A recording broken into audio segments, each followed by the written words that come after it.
Hello. So, in our last message, I told you guys about my hallway hikes, my daily walks that I take down the hallways and floors of my apartment building. And I told you about one walk in particular a little while back that I felt like God was showing me something new. I had been walking in the same place, seeing the same things, but in that moment, I felt like God gave me new eyes to see a few things differently. So, I wanted to take you back to that walk and share a few more things with you.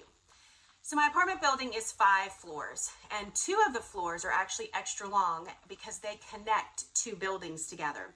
And I was at the end of one of these longer hallways, and I reached out and touched the wall at the end of the hall like I do all the time, kind of mark my place like a weirdo. And I turned around and I kind of froze for a second. And I looked down this long and empty hallway. I saw lights on either side. I saw lights on the top. There are no windows. I saw multiple size doors down both sides. I saw multiple exit doors, multiple signs. I could see a little shift in the pathway up ahead, which of course I was familiar with. And I could see the end, which looked like the end of the hallway, but I knew was a 90-degree turn to another hallway until you get to that exit door and the stairwell. So in this moment, I'm looking down this long hallway, and I felt like God showed me that hallway was like a journey, my journey.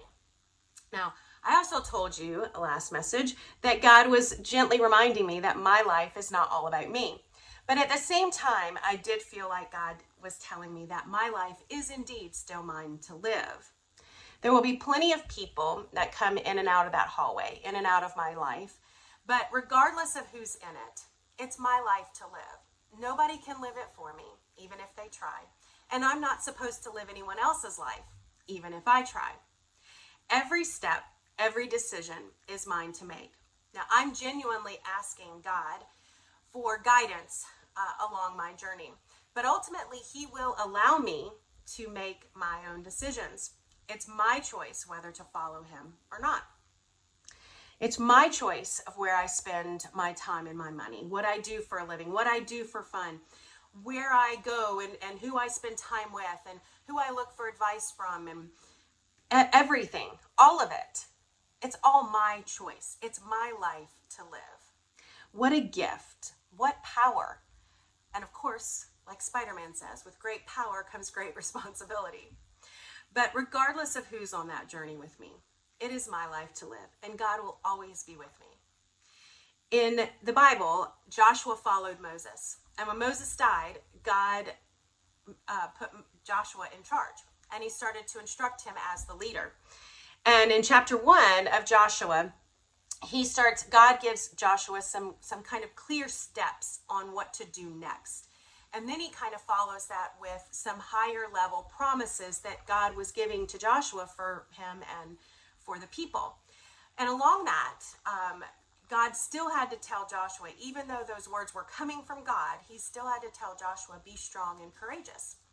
In Joshua chapter 1, verse 6, it starts, be strong and courageous. Verse 7 says, be strong and very courageous. And then he continues in verse 9 and says, have I not commanded you? Be strong and courageous. Do not be afraid. Do not be discouraged, for the Lord your God will be with you wherever you go. Many times in life, our steps are not clear. The path is not lit.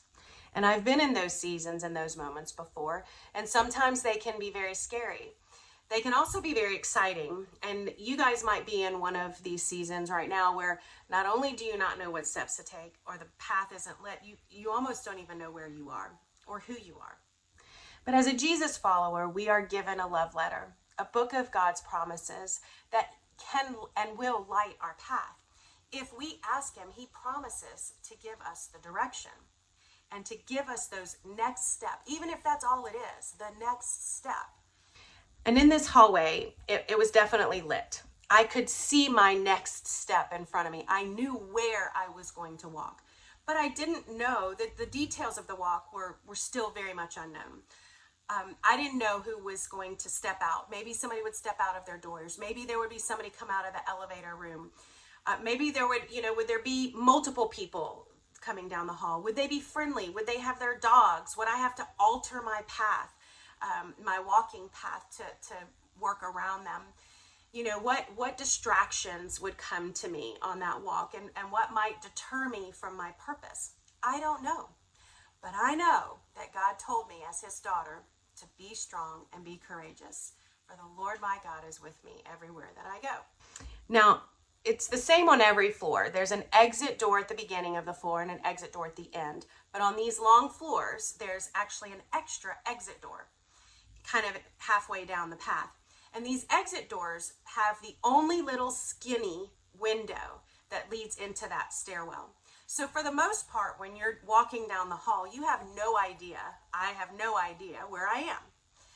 Occasionally, when I pass that one little window, I might get a glimpse out that window, but otherwise, I don't really know how far down the journey I am. I don't know if I'm a good ways down.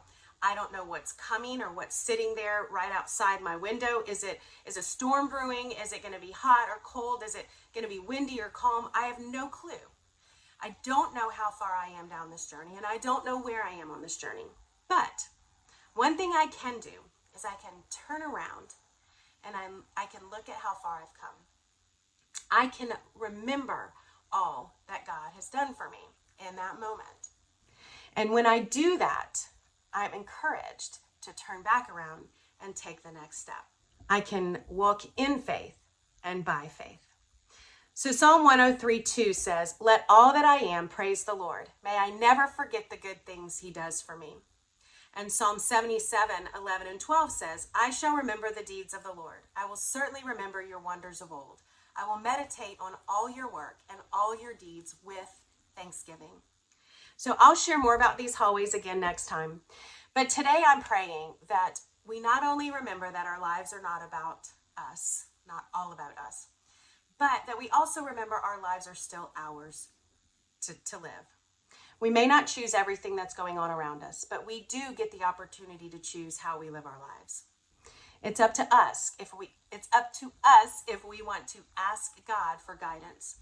It's also up to us if we want to obey him and what he shows us. No matter where we are on our journey, no matter if our path is clear, we know our next steps, no matter if there are lots of questions, lots of distractions, I pray that we will regularly make time to turn around and look at how far we've come and remember all that God has done for us. And when we get a little weary, I pray that we each hear those words, "Be strong and courageous, for I am with you always." You are, and he is. Thanks for being part of my journey. I hope you have a great rest of your day.